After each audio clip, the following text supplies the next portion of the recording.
Untamed. 5, 4, 3, 2, 1. The Platform. iOS, it's only sport. Martin Devlin, Lachlan Waugh. We present a sports show every afternoon, 1 till 4 on the platform. This is the best bits, the highlights of that show. Talking rugby, of course. Brilliant for the All Blacks. Equally brilliant, the league. Superb stuff from the Warriors. Who played better? And why does that even matter? Plus, Sam Cane did nothing wrong. The guy who needs to apologise is the guy that invaded the pitch. Why the hell wasn't he arrested? And why does he get given some brand new All Black kit? But first, as always, tablets in hand, I say gather my flock. Time to salute our All Blacks. Let's go to the mountaintop.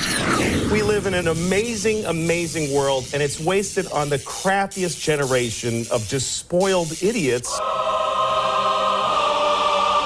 Well, I was wrong then, wasn't I, eh? Yep, I was wrong. I picked it wrong. I was all underwhelmed on Friday after the naming of the All Black squad. I didn't think that particular side was that good or could play that well. But we were brilliant versus Argentina. We really were.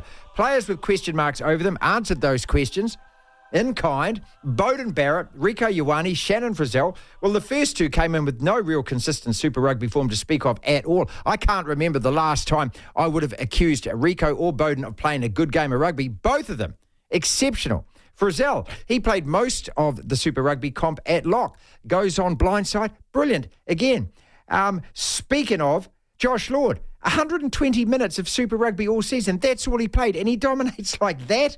And then there's Damien McKenzie. Not just a stopgap first five. The guy hunts gaps, makes breaks like a young Beauden Barrett used to do.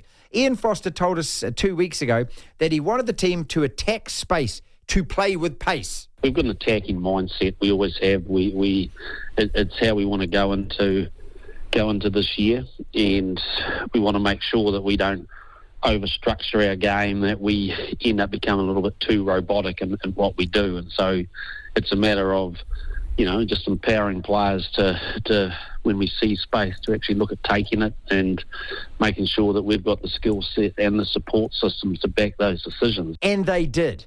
Tore the Pumas to shreds with sheer pace, exceptional pace, express pace, following the ball carrier. There was always an extra man in support. Dane Coles was another one to shine. I mean, he turned back the clock. Who thought that he would start and play such an exuberant 60 minutes of rugby? No Brody or Sam against a vaunted Argentinian scrum? Well, no problem. Our scrum dominated theirs in the set piece. We handled the combative side of their rolling maul. All the areas any of us thought that we might potentially struggle or come unstuck. Well, none of the worries came to fruition at all. The short ball stuck every single time. Last year, we couldn't catch a short pass. This game, every single one of them, ball to hand. It was the quickness of the passing, I thought. It was the use of the ball, especially from Aaron Smith, in creating gaps which could be attacked at pace we were able to fully exploit. Aaron Smith's pass, back to, again, his brilliant best. He's able to cut out 2 or 3 players with that 25, 30-metre pass. It was brilliant rugby. I mean, what else can you say? 3 tries in the first 11 minutes, end-to-end tries. That is the blueprint for how we are going to have to play at the Rugby World Cup. Just like in 95, just like in 2015. We've got to attack from everywhere. We've got to run the opposition off their feet. Refuse to engage in ruck-to-ruck combat. Refuse to indulge in set-piece, slugfest, penalty kick and kickfest. The All Blacks were excellent. A brilliant way to start the season. And now what you'd call a good selection headache for Ian Foster and his crew that they're going to have to make. Devlin. What do you want? We want information. Information. You won't get it. The Platform. 111 then, 0800. Debate is our number here at the platform. That's 0800 332 283, or you can text the program 5050. Lachlan, sports news headlines. Well, I'm sitting here actually just feeling like, it's one of those rare Mondays where all your teams play really well and win. I mean, so because none. I tell you what. Say? Because our football teams aren't playing. Yeah, good point. And because our NFL teams aren't playing. That's a good point. If they were playing, we'd both be pretty sad, probably. Yeah. My 2 favourite sides over the weekend both came up big time.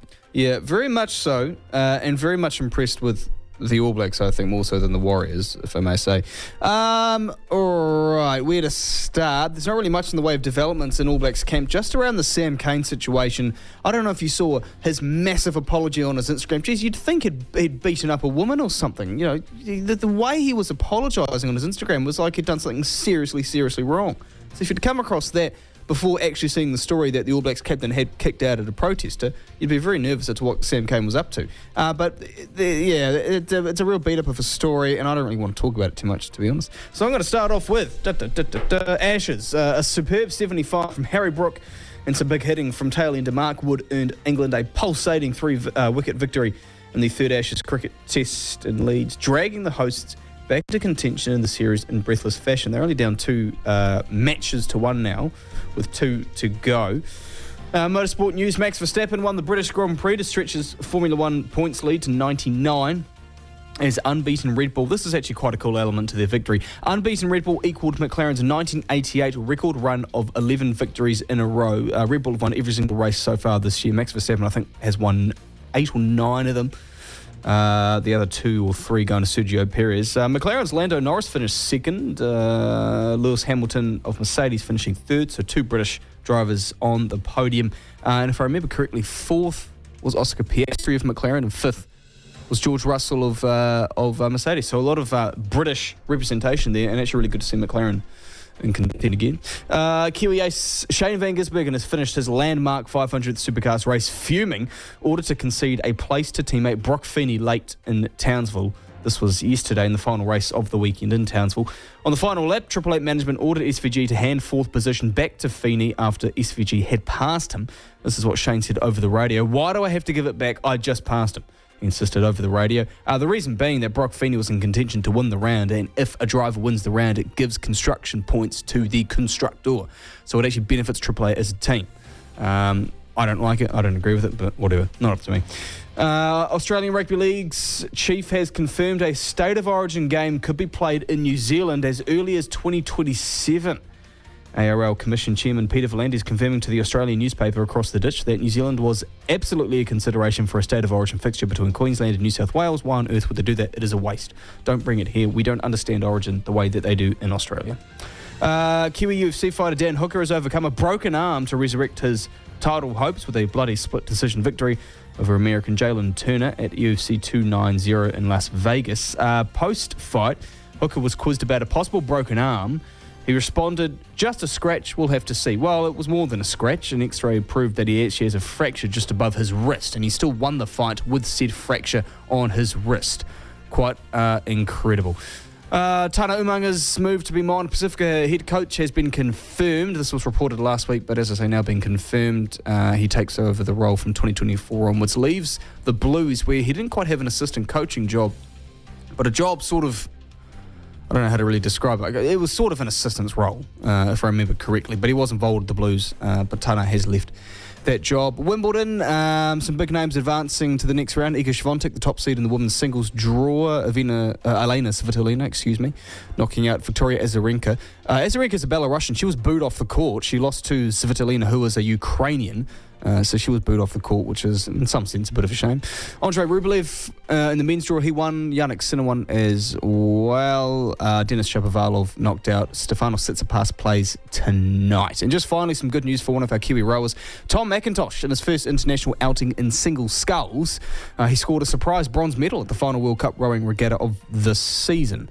So good stuff for Tom McIntosh. He was part of that rowing 8 that won gold at the 2021 Tokyo Olympics. That's what's making news, madam. Devlin. Oh my goodness me! The platform. Murray Mexted, All Black legend. Brilliant brain. Thinking, covering, analysing rugby. One of the best, most independent voices in this country talking our national game. What did you enjoy most about that game, the All Black performance? Oh, I was just so excited to see us playing with, a bit of rhythm. It was just wonderful. Always going to be a tough start, isn't it, in a place like Mendoza, where it's sort of pretty abrasive, actually, the environment for a visiting team. And, they just started well. I guess, they were under a lot of pressure at the beginning, and Mackenzie having his first big game probably showed that. He missed a couple of kicks that he'd normally kick, one charge down. But then he settled in, the whole team settled in, and they just played really well. I mean, I think the last 20 minutes we were off peak, but when you change that many players and introduce that many different players, you've got to expect that at first up for the season. Very good. Yeah, I thought the same, mate. I just really liked the way that we attacked with such pace. We were able to find angles, able to exploit gaps. I mean, I think that this is, potentially what we've been wanting this particular group of players to find, and they did, especially in that first half. Yeah, they did, and I think the interesting thing was that we were really competitive at line-out too, and we got ball against the throw on a couple of occasions, which is a real bonus. And I thought our flat line attack was really impressive, and that's obviously driven at 10. So, no, they look good. They look very good. And I'm pleased to see it's a good start. I mean, we were all hanging out to see what the team would be that they'd name. And, they left some players behind, and that gave people the opportunity. And one of those, I think, is Mackenzie. Be very interesting to see the All Black team to play South Africa. To see whether he gets the nod or whether, who plays him. I mean, you wouldn't know whether it was Beauden Barrett, him, or Moana. Yeah. Well, what do you do, Mex? I mean, you've always been of the mind that you don't change your winning side. Once a guy's got his spot and he's playing well, I mean, it's going to be it's a good headache for Ian Foster to have. Well, it is, but remember, we've only got how many more games? Have we got 3 or 4 more games before the first 4? Okay, so we've got 4 games, and we need to settle into our top 15. I mean, there's always going to be a couple of injuries, so we want to have rhythm and flow by the time we play against France, because if you're going to play your big game, it's got to be in that opening game, and that'll be huge. So, I'll wait and see, but you'd have to think that they'd play a lot of those guys that went so well in Mendoza. Maybe a different kettle of fish against the Springboks, bigger, more abrasive forwards. But yeah, I think they'll probably play Mackenzie because he ended up playing really well. That try that Beauden Barrett scored, I mean, that was remarkable, wasn't it? And that was all about Mackenzie. I'd say they'd probably go with the players that did well, mainly. Mex, is this the kind of style, the kind of brand of rugby that we're going to have to take to the World Cup? You've talked about this before. We've got to play smarter. We've got to use what the All Blacks are really good at, which is to run them off their feet, play at real pace, attack from everywhere.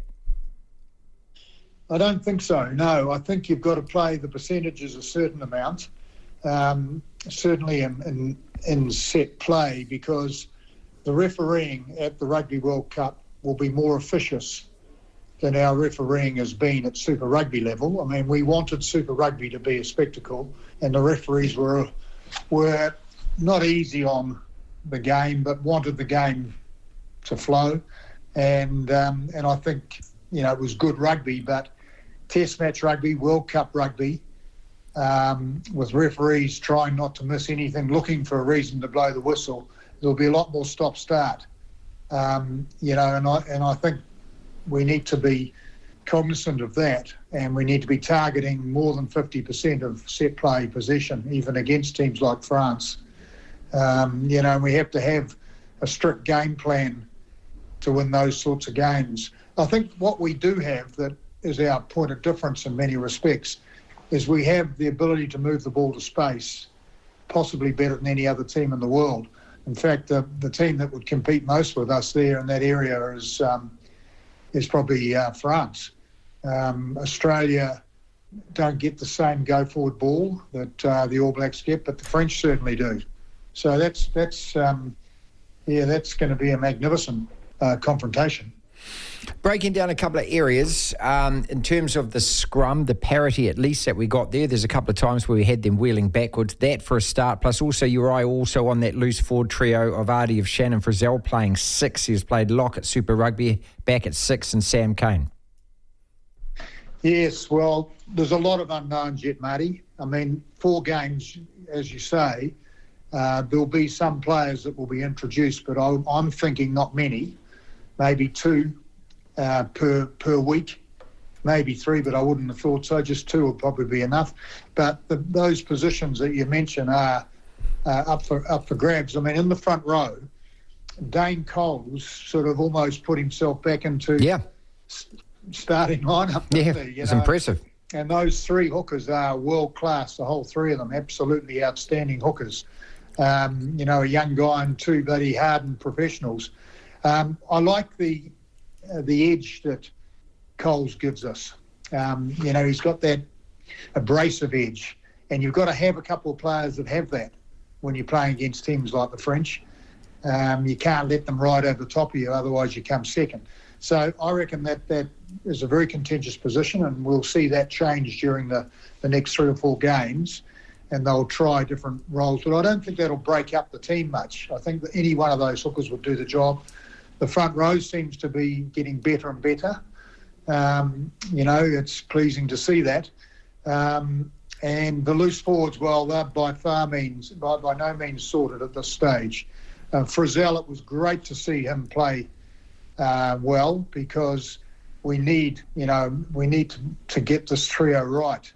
And as I've said in the past, I don't consider Papali to be in the competition as an open side flanker. I think it's Sam Cane and Artie Severe are our 2 leading guys there. And I think that at blindside flanker, I would have put Barrett as in the running. If you play Brodie Retallick in the next game, and they probably will definitely against South Africa, they have to play Brodie, you'd see Barrett move into 6. They'll give him a game at 6, in my view, and Artie will be playing at 8. To hear the full interview, download the platform at the App Store. Via Platform Plus, you can go back and listen to the whole show and all of the interviews in full. Moan. I'm moaning sick all the time. Sam Cane is innocent. Sam Cane did nothing wrong. Stop this rubbish right now. The All Black captain did what he had to do, tripping up that pitch invader. The pitch invader is the criminal here. How do you not understand that, you morons? He's committing a crime by invading the pitch. That means he's the criminal. And some idiot from Sansa now wants to investigate Kane's actions? Investigate yourselves, you twat, for not providing sufficient or efficient enough security to keep these idiots off the field. The players are your product, and they've got to be protected from random dick knuckles who think they have a right to flout the law, run on, and approach the players. And what's your response, you morons? To give the guy some free All Black kit? Twat! Rewarding the criminal with a gift? You bunch of half-wits. What do you think that's going to do except encourage every other dickwit to try it on? Give yourself an uppercut, Sansa. Sam Cane did nothing wrong. Devlin. I'm as mad as hell, and I'm not going to take this anymore. The platform. I'm the Minister of Common Sense. Next! Well, there's no argument. We need to talk. Okay, a little bit. We need to talk. There's always that. Next! The All Blacks versus Argentina. Your initial reaction, Lachlan, was what to that match?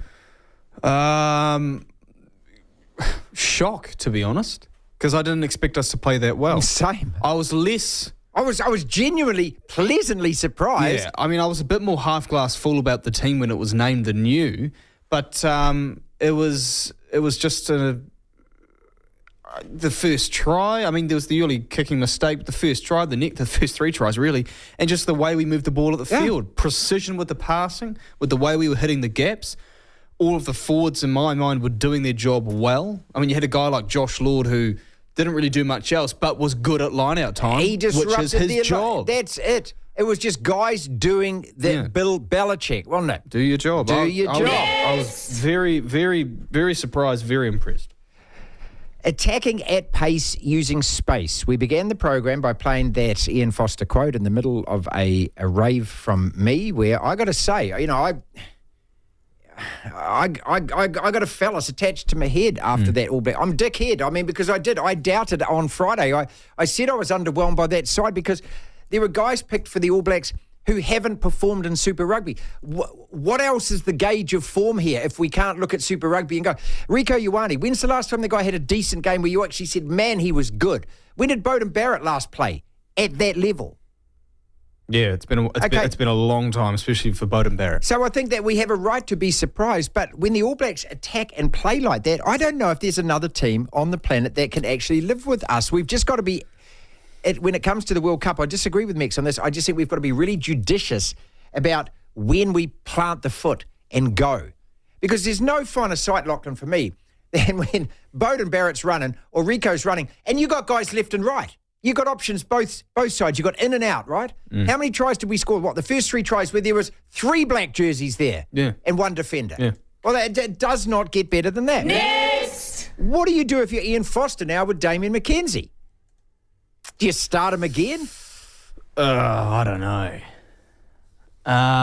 We can't. These aren't experimental test matches. Let's just make that absolutely clear. You're at a point of the year you don't have time to experiment with the World Cup impending. You've got to go with what you think your best team is. So I think Richie Mo'unga, it would be wise to start him over Damien McKenzie, but you'd have to bring him off the bench and give him at least 20, 30 minutes, I think, whether that's at 10 or 15. Because he, again, as much as Richie Mo'unga hasn't put a foot wrong, neither has Damien McKenzie. No. So... And when you give somebody their chance and they play well, reward is to give them another chance, surely. Next! How on earth did we lose to them last year in Christchurch? Were you thinking that during the game? Yes and no, but it looked like a completely different All Blacks team. Then I remember the one in Christchurch last year because that was 2 weeks after... We couldn't string a pass together, we just beaten the Springboks at Ellis Park, which that test in itself is more fondly remembered than it should be because we actually weren't perfect. But everyone was on a high, and then you saw us against Argentina, and the defence suffocated us. The passing was awful. We had no bite in our attack. Physically, we were totally, in terms of the forwards and up front, we were totally out-muscled. And it was like, but that was a totally different All Blacks team. Now, we weren't so imperious physically. We didn't get pushed around. But, I mean, at scrum time, we were great. It's like the basics. Set pieces, passing the ball, your backs doing their job and finding the gaps and hitting them, your outside backs in particular, hitting them. Good supply from your 9 and your 10. That was the thing that stood out to me. There was something old-fashioned about it, that everyone did their job. The front row did really well at scrum time. The loose forwards did great at the breakdown, and on the defensive side of the ball, particularly Sam Cane and Shannon Frizzell. And the outside backs found gaps and found space, and there was always someone in support. Next! Some of the text messages. Martin, I got a tenner on the Argies to make the semis now. I don't trust him, and I don't trust that result, says Chris. Another one, D-Mac missed a few conversions. I want to call him Damo. I don't, I'm not a rap artist. His name's Damo, okay? It's not D. I'm really excited about Narawa, says another one. Yeah, he had a good debut. But, when your team's going forward like that, when they're attacking those gaps at pace and you just got to basically run alongside, of course he's going to look good. Did we play that well, says Danny? Maybe. The Pumas seem way underdone. Well, that's what Frankie just said to us. How did our scrum do that against them? Because if you looked at the way we scrum, just look at the body position. Our guys were like about a foot above the ground. I mean, I don't know who's the scrum coach these days. It's not Crono. Who's the coach? It's Jason Ryan. Yeah, because he's the forwards coach, so I guess he handles the Look, I thought that we scrummed magnificently. Next! Final question. Who was more impressive, the All Blacks or South Africa? Because we're going to go to Andy Capistano and ask him this next. I think the All Blacks were more surprising. Then again, I said on Friday, I thought the Wallabies, on Thursday, I thought the Wallabies would win. Probably South Africa because they were missing a number of key players. So I'd have to go them. Sideline in Parramatta, up close and personal, watching the Warriors just blast the Parramatta Eels. Daryl Halligan. DJ, you were there, sideline. You get to feel it, you get to see it up close. How good were the Warriors, mate? I tell you what, this place like Combank Stadium and a lot of the stadiums you get to around here, it's a real privilege, mate, to actually be there on the sideline. You're the away team. And in particular, on Saturday night, there was a chant going around the stadium in the second half of Warriors, Warriors, And I mean, the Parramatta faithful must have absolutely hated it, you know what I mean? But it just goes to show how many Warriors supporters were there.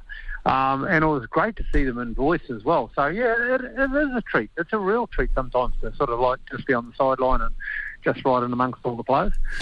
That was one of the things I noted down first because we heard it in Wollongong a couple of weeks previously as well. The chant went up after about 5 minutes. The players must absolutely love it when they hear it. Well, I guess, like it can be a little bit of it's what you make of it, isn't it? It's a little bit home away from home, and if you're in a, if you've got plenty of confidence and you're winning football games, you're scoring tries and that, then, your supporters are going to be more up in voice than if you're the opposition. So, it's a fun period to be part of, and it's something the guys deserve. I love their style of play. I think the Warriors' style of play this year is a different style of play to what we've seen previously. If you think of some of the battering rams we've had in our outside backs, and guys that have done really well too, Manu Vatuvei, Big Ken Mamalo, and they used to sort of like put a dent in the line before the rest of the team got to work. And now we've got the likes of, Dallin Watene-Zelezniak and Marcelo Montoya, and they're a little bit different. But the execution of the backs in terms of their pass catch, pace and how they hit the corners and all that sort of stuff, it's a different style to watch, and it's actually quite breathtaking when they get it together, and they're doing it more often than not. Execution, that's the key word there. I mean, because I wanted you to explain that difference. It's look, we saw it with the All Blacks against Argentina as well. It's attacking with real pace from everywhere, and especially those short balls, when they come off, it's really electric to watch, mate. Well, my point is when I watch the game, I watch the guys off the ball as much as, what's happening on the ball. So, yes, the ball can be put out in front of Sean Johnson and he runs onto it nicely, and there's some players on the outside of him. But when there's a lot of players in and around the ball and a quick tip on and then another quick tip on and it's moving ball to space, if you're not in that space and ready to catch it, then you're at fault. So it sort of heightens the alert sort of levels of everyone in the area who is like, oh, this could be coming my way. Yes, this is more likely coming my way. I better be there. You know what I mean? Whereas in the past, that hasn't really been the case. And I think that's the case right across the comp. And that's why the game has been so enjoyable. Yes, we've had a winning team to support this year in terms of the Warriors, but even in rugby union, you've seen the Crusaders do it for years. They'll shift the ball to the outside and they'll have their second rowers or their number 8 or a Lucy hanging on touch because they're going to get the ball to space where no one else thinks they're going to be. And they use that space really, really well. So, it's a philosophy that Andrew Webster's had and lived at Penrith for, 3 or 4 years. And he probably had it before then as well, but he just happened to be at a premiership winning team. He's brought that to our team, and we're now getting the benefit of it. And we've got better players, courtesy of it. Daryl, when you see that and when you're watching it, and especially when you're watching it that close, what are you actually looking at? Are you looking at what you think you're seeing on the training pitch? How much of it is it improvised? How much of it they've just practiced this? Oh, they do practice and practice. One point in particular, a couple of weeks ago, Dallin Watene-Zelezniak and the captain's run, I watched him and he was hanging out wide for a kick from Sean Johnson like he scored in the Canberra game, swanning around on the wing. But then they quickly changed the play on the last play and he sprinted back infield and then came back on the angle and ran and put the ball down in the corner. And I actually said to him, great detail, mate, well done. So I'm a bit of a nerd. I watch other bits and pieces when I watch the game. But my big point from the game on the weekend was Wade Egan. His passing, they were 25 metres long, some of those passes, and they were right in front of Sean the whole time. And that, especially in the first 15 minutes of the game, it was spot on, but we weren't playing well. We put a couple of balls down, had a bad play of the ball, and we're a little bit under the pump from Parramatta.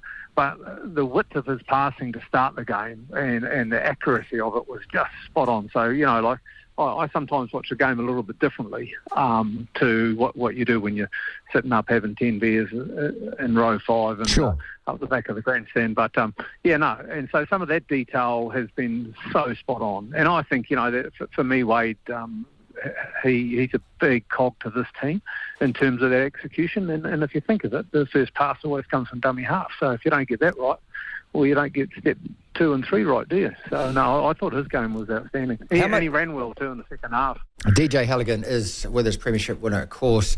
Sideline on the weekend. Luke Metcalf as well. You mentioned him there. I don't want to put the mocker on this guy. I don't want to put the Devlin curse on him, but by God, he was good. He was so good, Daryl. You've done it already. There it is. I'm hoping to reverse the curse. I love watching a good young electric player like that play with confidence, take it to the line, look at the guy's eyes, move his shoulders, get his weight off balance, fool him with the look and then the double pump. It's brilliant to watch. I had a chat with Andrew Webster about Luke a couple of weeks ago, and And I actually, in an interview, I asked him, what's his role today? He said, and he told me exactly what we all knew. He said, his greatest strength is his support play. You know what I mean? He's just got so much pace, and he's elusive when he runs, and what have you. And he just straight out told me, what we already knew. But he's got more than that. He was just sort of keying it down. He's got a good kicking game. He can provide an option on the left for Sean. He can probably be a little bit more dominant if you wanted him to be in the kicking game. However, when Sean plays well, Sean runs the cutter and runs the game. So you don't want to take too much away from him. He's been, he's had a hamstring injury for the first part of the year, and Tamari Martin was obviously in the mix, who's subsequently injured at the moment as well. But no, he's always been a talent. I mean, Cronulla Jr., one thing, there was a comment around, most halves, as they learn the game and get thrown out there into the middle, they struggle a little bit in defence, and numbers will always come at him. As they do, they'll always come and try and tire your playmakers out. Like, the defence always tries to line up Sean Johnson these days. So all those sort of things come. And Luke will get better and better at that as he gets more, first-grade experience. But he was under the pump there in the first 20 minutes of the game. But he stood up, and if you ever look at the stats say that he had no missed tackles. He had plenty of bumps, so he got bumped off, though. He's quite a talent, and he's got such good agility and speed. So he's a footballer. To hear the full interview, download the platform at the App Store. Via Platform Plus, you can go back and listen to the whole show and all of the interviews in full. The Tight Five. 5 separate sporting topics, roughly a minute or so on each. And when the bell dings, we move quickly on to the next topic. The RLPA strike. Did you miss the players' interviews, Lachlan? Sam Cane and the furore erupting around a huge big nothing that, of course, the clickbait media have tried to spank into something. New Zealand 15 versus Japan 15. I mean, what a farce. What a total waste of space that was, that game. Feeney gets to pass Van Gisbergen. I thought this was outlawed in motorsport. And do we approve of this?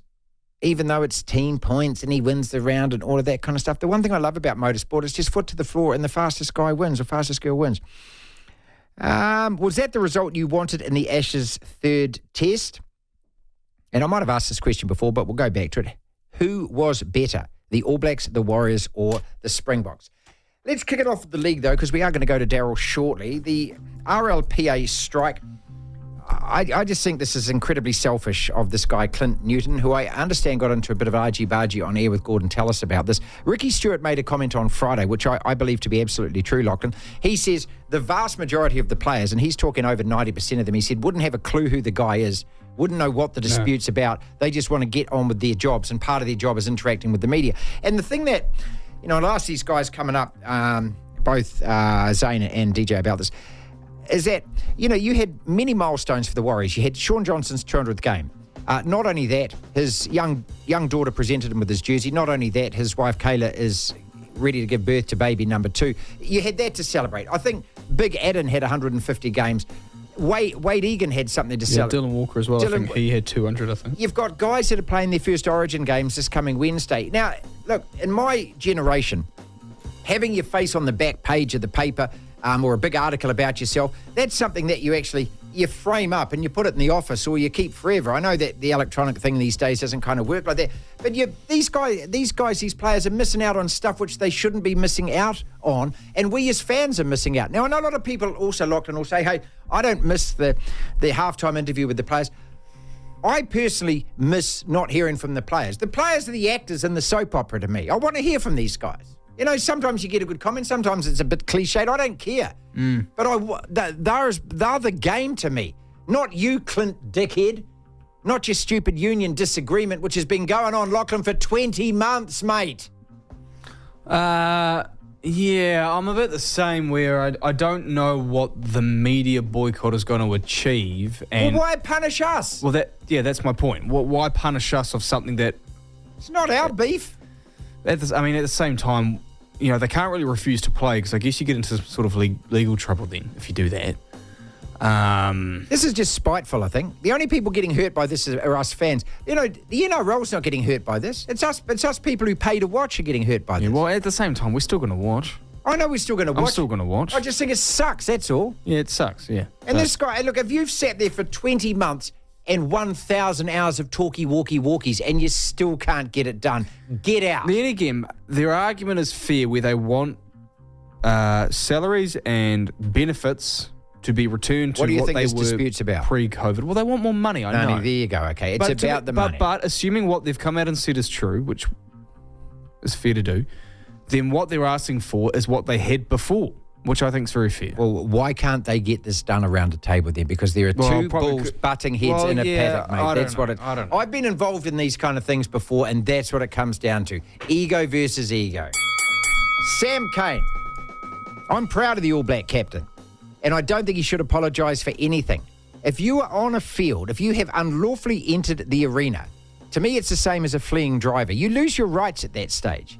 The guy's running around from the security guard. Why, Lachlan? Because he's trying to avoid getting caught. Why is he trying to avoid getting caught? Because he knows he's done something wrong, right? Now, I don't. Yep, agreed. Sam Cane threw a leg out. So what? So friggin' what that he did? Oh my God, it's not behaviour becoming of an All Black captain. Well, is it behaviour becoming of anyone that actually enjoys the game to get on the field unlawfully? No, it's not. There's got to be cause and effect, consequence, punishment here. And punishment isn't getting rewarded with a brand new All Black kit. No, it's the opposite. It's a reward. What about the rest of us who pay the Sky bill? Why don't you send us a brand new All Black That's kit? a good point. What about those of us who you're trying to charge at $210 for an authentic jersey, and this guy gets one for free? So that means that if I run on the field now and deliberately clout into an All Black, I'm going to get rewarded for it. There is an argument. I heard someone bring this up, and it's actually kind of fair that there is.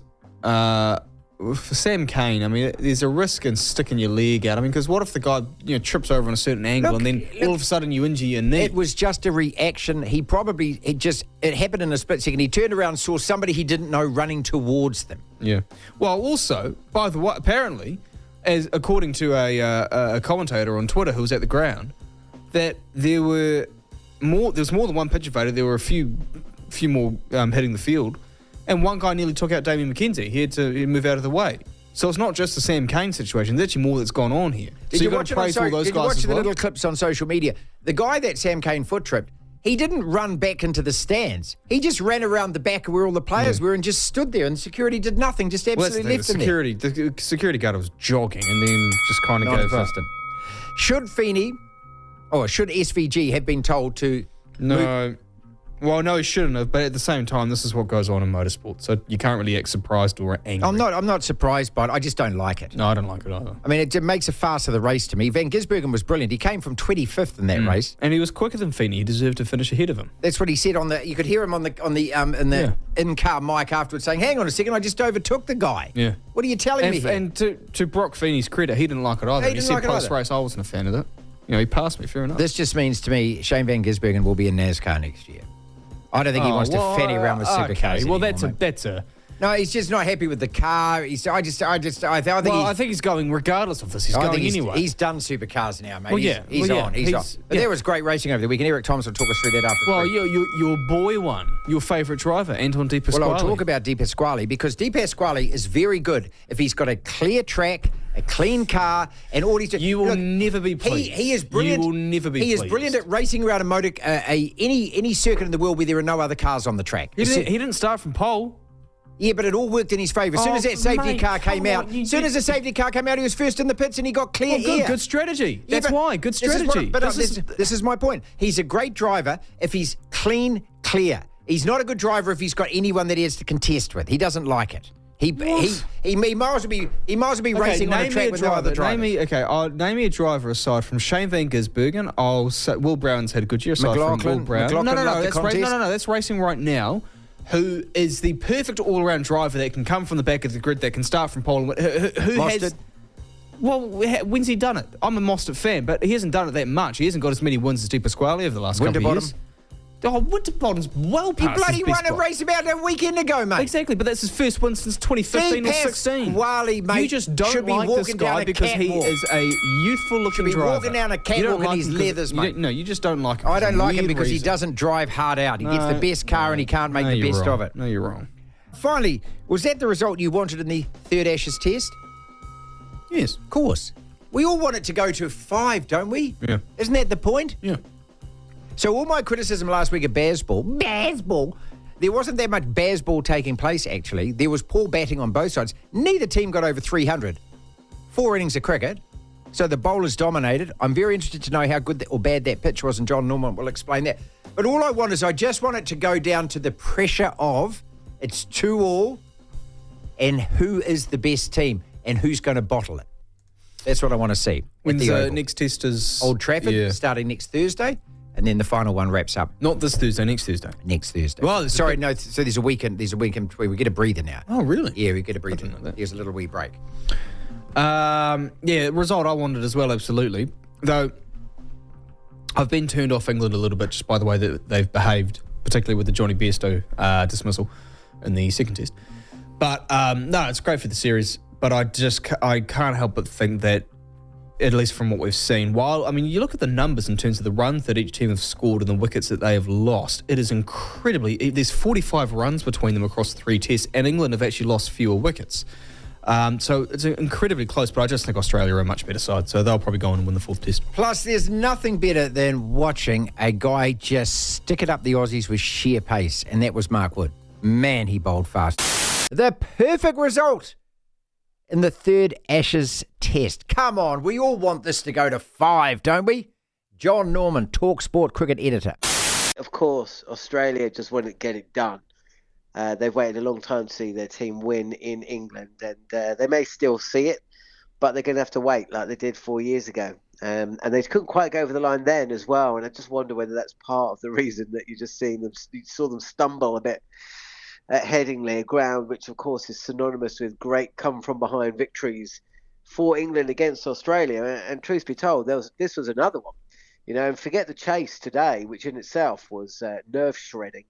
But when you consider that Australia lost 6 wickets for just 23 runs in first innings, posting 263. And in reply, at lunch on day 2, it was just doom and gloom in the press box because England had been reduced to 121 for 7. So they were staring at a 3-figure deficit on first innings. And, England were bowled out for 67 4 years ago and won the match. But, those things happen once every 100 years. So the fact that England came back from that and the manner that they did, and in truth be told, they had by far the better of the conditions to bat and bowl in at times. But it just means that the circus goes on. And we could all just take a breather for a week. And this series needs it. The players need it. The fans need it. The press need it. We all need it. We just need to have a week off and then we go again for who knows what's going to happen in the last 2 test matches. No innings over 300. What was the pitch really that diabolical, or was the batting that? No, the pitch was not diabolical at all. It was a really good pitch. But what we had in this test match was 2 premier fast bowlers in Mitchell Starc and Mark Wood.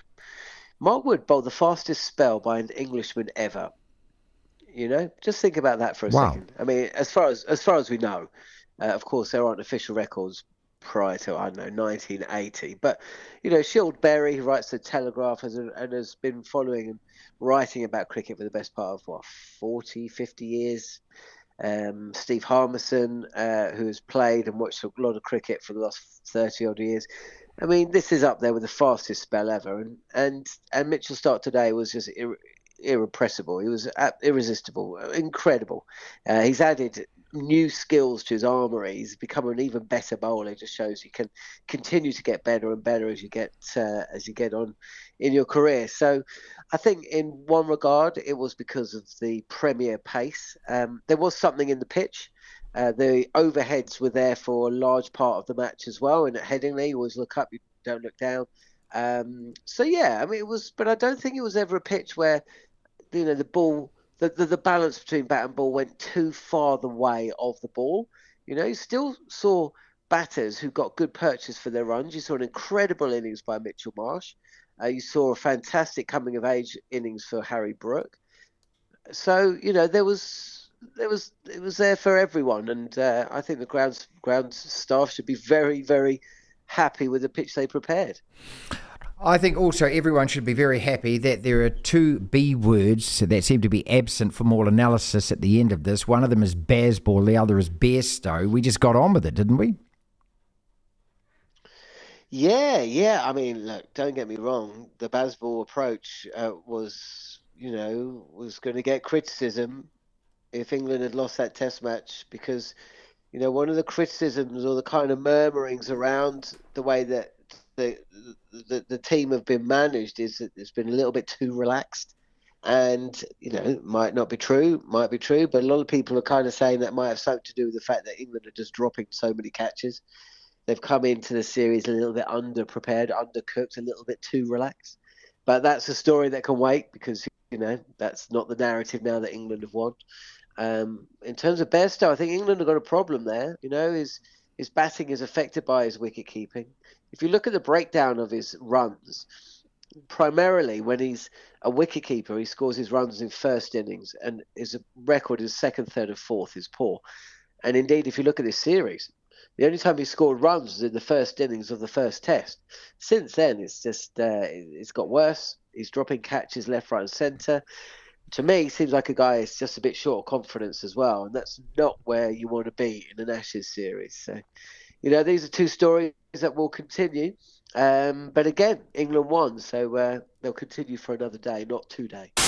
That's our podcast for today. Thank you so much for listening. If you want to listen to the entire show, 1 till 4, Monday to Friday, download the Platform app, and via Platform Plus you can go back and listen to whatever shows over however many weeks at your leisure, at your listening pleasure. Platform Plus. First thing to do though is download the Platform app. Devlin. Unbelievable! Incredible! The Platform.